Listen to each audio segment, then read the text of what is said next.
সবাই আশা করি সবাই ভালো আছো, সুস্থ আছো। আবারও নতুন করে ফিরে এলাম আরেকটা নতুন একটা ভিডিও, যেটা হচ্ছে সম্প্রতি বাজেট অর্থাৎ 2025 থেকে 2026-এর ভিতরে যে বাজেটটা আছে সেই বাজেট সম্পর্কে আলোচনা করব। চলো, এই বাজেট ঘোষণা হচ্ছে 2 জুন 2025 সাল, পাস হয় 23 জুন 2025 সাল, কার্যকর হয় 1 জুলাই 2025 সাল। বাজেট নং হচ্ছে 54তম, অর্থাৎ অন্তর্বর্তীকালীন হচ্ছে 55তম। বাজেট উত্থাপন করেন হচ্ছে ডক্টর সালাউদ্দিন আহমেদ।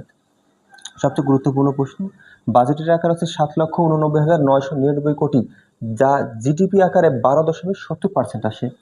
বাজেটের ঘাটতি হচ্ছে 2,97,000 কোটি, জিডিপি আকারে আসে 14.20 কোটি এবং জিডিপি প্রবৃদ্ধির লক্ষ্যমাত্রা 5.5%।